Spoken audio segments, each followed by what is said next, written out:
I'm Rosalind Carita, and this is History and Heritage. And today I am at the Greenwood Cemetery. This is in Clarksville on Greenwood Avenue, and you can see it was founded in 1872. Today we're going to talk a little bit about the history of the actual cemetery. There's some great stories about this cemetery, and then we're going to concentrate on the iconology of what we see in a cemetery, what these symbols mean. And we're very fortunate to have Carolyn Farrell, who is an expert. Stay with us. It's History and Heritage. Will you become a guardian angel? The Humane Society has been saving lives and helping families since 1968. We are an independently operated nonprofit organization, and the strength of our programs relies solely on donations and grants. Your donation will allow us to save animals from the local county shelter, as well as provide low-cost spay-neuter vouchers and more. All of our programs are geared toward providing families with options that prevent them from surrendering personal or found pets, which might otherwise be euthanized at a shelter. Please be a guardian angel today.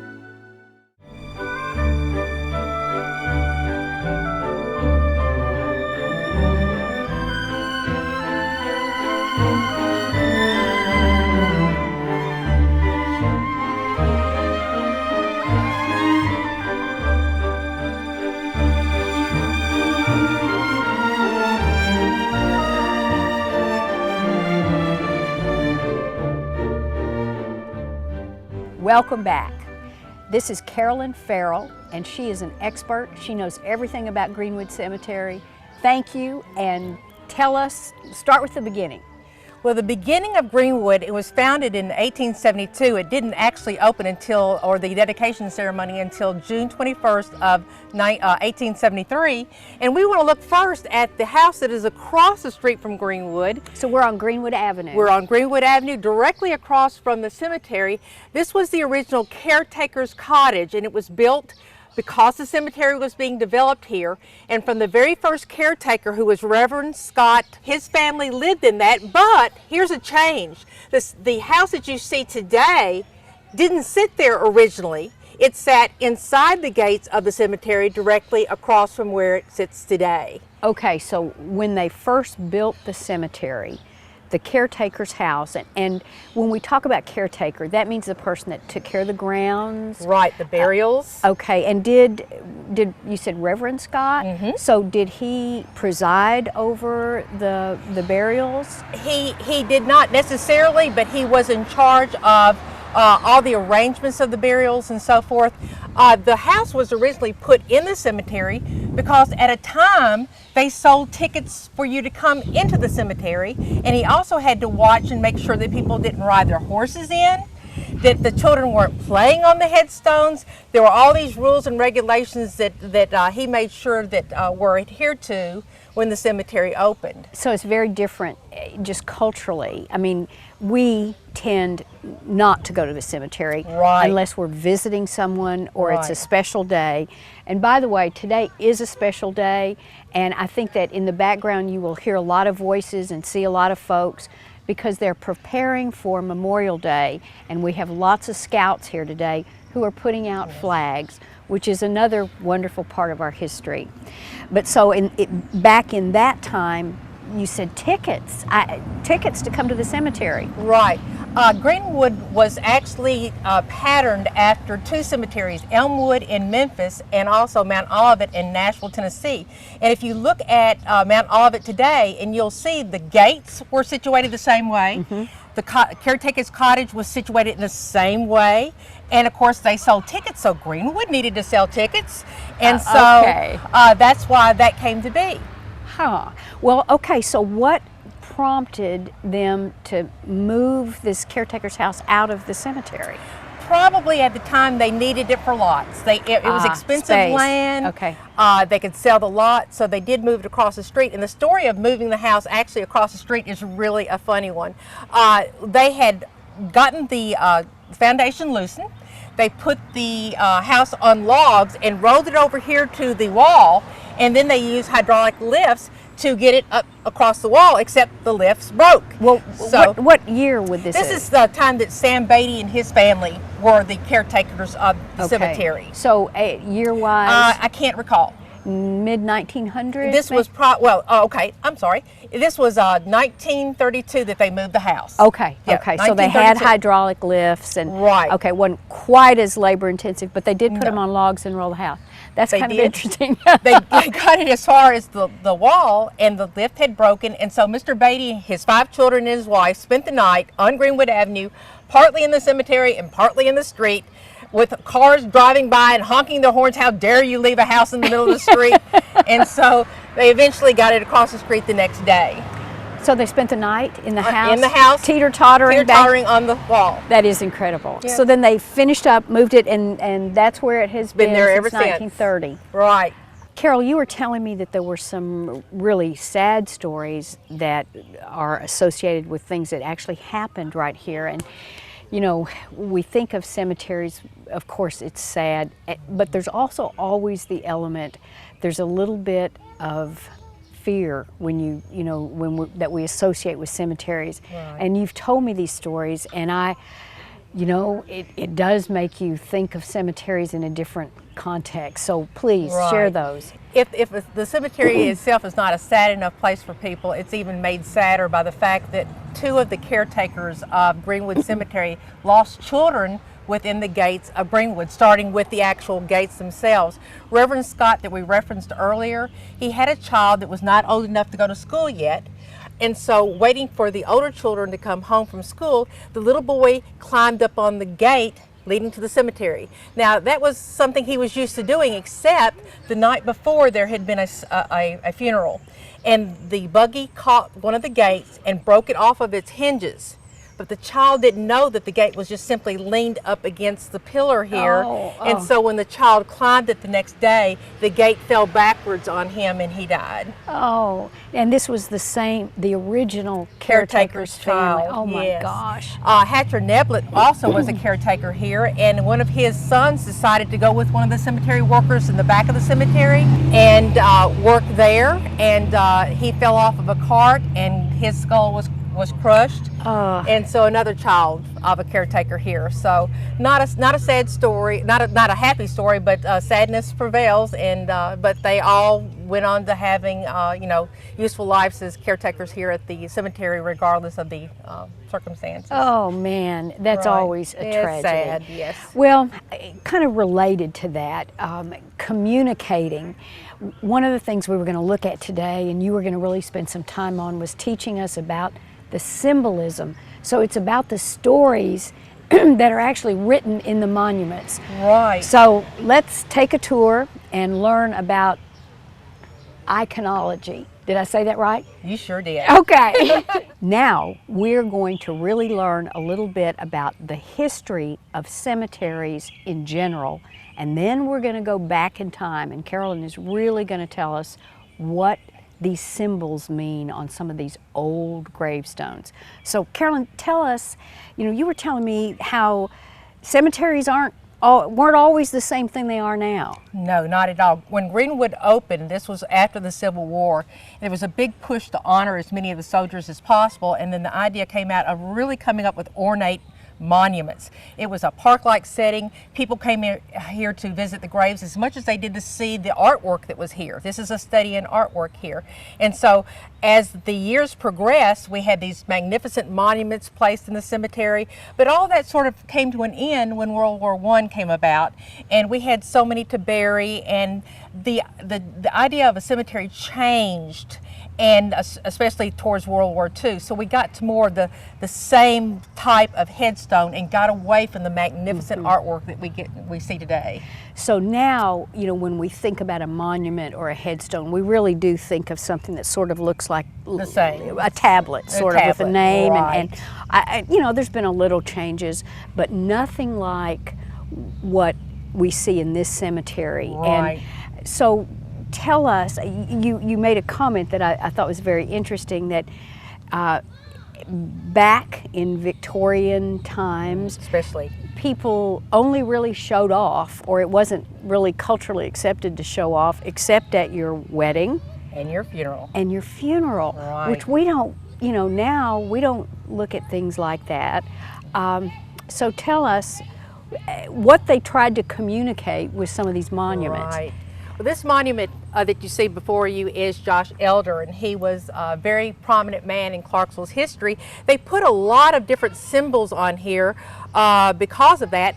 There is a poppy here which has two symbols. It can mean extravagance, or it can mean, most of the poppies were red, the blood of Christ. You see a palm leaf up there, Jesus' entrance into Jerusalem. It was paying homage. Plus you see a wreath around that palm, and that shows victory over death. And of course up at the top you've got the angel, which is the intermediary between mankind and God. Very interesting. And this is huge, and you're right, this is a work of art. And so we know just from looking at this that this was someone who was a man who had some money. Right. Because they couldn't have afforded. I'm sure that this was monumentally expensive. And the people that did this, these were artists. Hodgson, the marble works on 2nd Street, probably responsible for this. And we can also date headstones and monuments by the materials. Right after the Civil War, marble was the stone of choice. Mm-hmm. They didn't really realize how porous that marble was. And you see we got all the lichens on here. We've got damage just because of the weather. So marble is not really used a lot today because of that. It doesn't weather well through the years. You think of it at the beginning, how beautiful and how easy it is to carve. Well, if it's easy to carve, it's easy to break. And that makes sense. And I think it's kind of counterintuitive. We think of marble as being permanent. Right. When in fact it is soft. It's soft, very like porous. You said, yeah, porous. So Joshua Elder, and it says born 1805 and died in 1874. So would you say that this time period when he lived was kind of the height? The pinnacle of this artistic symbolism, yes, absolutely. And you also said that there were some very unusual, one in particular very unusual grave, and I'd like for you to show that. I think that this is sad, and you can really understand it. One of the things that when Greenwood opened is people were buying plots to keep their families together, not only in life, but of course in death. And of course we have the children's grave. This is the only child's grave of this type that I'm aware of in this cemetery. And this is Jimmy, the son of Josh Elder. And if you look at the grave itself, it is representing a bed. This is the head of the bed, this is the foot of the bed. But what is so remarkable, there's nothing in the middle because it represents the empty grave. The child is no longer at home. The child is here. And another symbol that is beautiful on this headstone is the rose. And it's hard to see, but you have the 3 leaves, which is a trinity. But the rose is closed up. It's in a bud. That represents an early or young life and a life not fulfilled. So that's little Jimmy. Oh, and this, you know, you don't have to know anything else other than seeing this empty bed, and you feel it. And I think that is kind of what you're talking about the iconology. Is it's a symbol, and we feel it. We know there's what it's an emotion here. And sadly, there are many, many graves of young children. In this world today, immunizations have made such a difference. Many of these children died tragically from diseases that we now can prevent, and some don't even exist on the planet anymore. So these lives, it is really sad. It is very sad. So here we are in the Elder plot. Right. Tell us about a few others that are here, and we see huge difference here. These are very small and plain. Does that mean something? These are children also from the Elder family, but Josh Elder was very well known in Clarksville, but also his brother, John Elder, who was responsible for the building of Elder's Opera House in Clarksville, is buried here also. And they were all very, very prominent. He was born right before the Civil War. He was about, about 9 years old before the Civil War, and then he died in 1929. So this is a very prominent family, but you'll notice the difference between his headstone and his brother's, and that's a difference. His family is not here with him, so probably one of the descendants of Josh put the headstone here. Right. And then these, you said these smaller ones here were children. Yeah, I can't read the... And in the background, again, we are just before Memorial Day, and there's many flags out, and here is a Confederate flag just behind us. Was this a member of the Elder family, do you think? It was not, but it was a member of Forbes' bivouac. He did serve in the war, and they had the Confederate flag just to denote that he was a member of the Confederate Army, and because he did survive the war, I think he died in 1905. Mm-hmm. He was a member of Forbes' Bivouac, which was organized to honor the Civil War veterans. Okay, very interesting. And so of these other ones right here, are these elder families as well? I don't know. I'd have to look at those. Just looking at that, these two very large monuments, can you tell us anything, symbolism about these just right here? Right. At the top of both of those are urns, and of course urns carry or hold the earthly remains of people. The one on the farther back has a shroud over it. That's one of the most common funerary symbols that you can get, because the shroud covers the ashes. It separates what is earthly from what is heavenly. This one does not. It just simply has a lid on it, like you would have in somebody's cremated remains with a lid on it. So many details like that we just wouldn't even notice, but that does make sense, the separating the earthly from the heavenly. And these are very difficult to read. Right. And I know we did another show in Greenwood, and one of Carolyns' tricks for being able to read these is to use flour, just regular cooking flour, and put it on it so that you can read it, and it doesn't do any damage or anything, and the rain just washes it off. So if you ever really want to read one of these, that's Carolyns' trick. I also carry a spatula with me, not a metal one. What is it? The Teflon? Teflon. And I scrape off the lichens, and then I put the flour on. But yeah, these are too hard to read. I can't tell you who they are. Okay. So I know that you have a couple of other places you want to show us. So stay with us. We're going to move to another plot, and Carolyn's going to teach us a little more symbolism.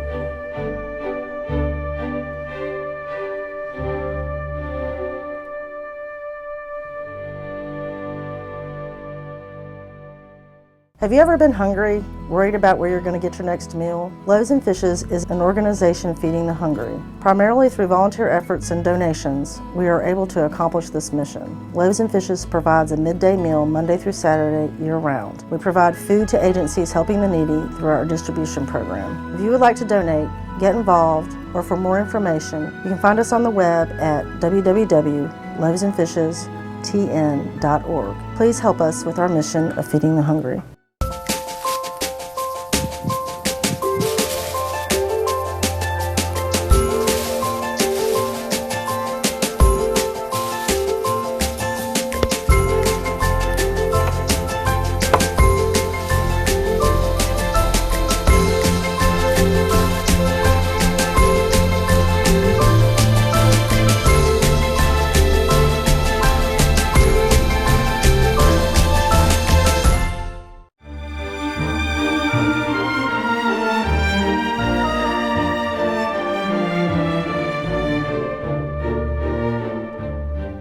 This is a really unique and interesting monument. So Carol, tell us, I mean, this is really art. It is beautiful. A lot of it goes back to the Bible, building the church on the rock. But we've got, and of course the cross is on the rock, meaning that the church is built on the rock and not on the sand. This woman is obviously grieving, but she's holding on for strength to the cross and reading the Bible. Oh, that, I mean, when you tell it, it makes so much sense, but not knowing it, you might have figured it out, but I think you would have gotten the sense of grieving and a religious connection. But the way you describe it, the rock, of course, everybody knows that. So who was this person? What do we know about? Betty Garland, and she was related to the, by marriage, I believe, to the Johnsons. But the really remarkable thing I love about this is look at the detail. To carve, this was not necessary. This was not necessary to put all these folds and so forth in. It could have made it much plainer. But the artist who did this, probably Samuel Hodgson, did this with all these different layers. And the detail, even the toenails in the foot, it's just beautifully done. It is beautifully done. And it's kind of sad to see all these things growing on it. And Lichens, yeah, this is marble. But at the same time, this is really old. It's very old, yes. What, do we have any idea of the date? Well, we would have, but the plaque that was there is missing. So that's just where it came out. Where would you, much like furniture, you can kind of get an idea of the style. What kind of time frame would you place this? Definitely I would say 1880s, 1870, about the same time as Josh Elder's.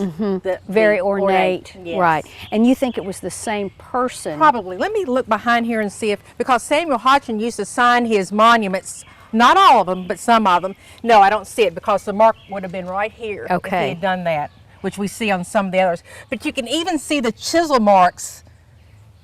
Yes, you can. In some of the where he carved, but he even did the back of the monument in a beautiful manner. Yes, it is. That is beautifully done. So this is her family. Is this another plot? The Garlands. There was a Garland who was a very well-known lawyer in Clarksville, so they were somehow related, I believe. Okay, to the Johnsons. You said. Right. Okay, and so that's why she is buried. I think Betty Garland was Cave Johnson's daughter-in-law or stepdaughter, possibly. Okay, so when we say the Johnsons, we're talking about the Cave Johnsons, who we have talked about many times in Clarksville history, who was the postmaster general under James K. Polk. Right. Great. All right, let's take a look at another one of your really good symbolisms. Okay. Multitude of flowers. Oh my goodness. This is short too because it's not much to say about it, but other than it's got a lot of flower symbolism in it. Okay. Now when we talk about the flower symbolism, clearly these are flowers, but I'm a gardener, so I know that these are different flowers. Right. Calla lilies. Calla lilies, of course. Carried during weddings, innocence, purity, and so forth. But daisies, that's what I want to show. Daisies are flowers of simplicity and so forth. She loves me not. Children would do that.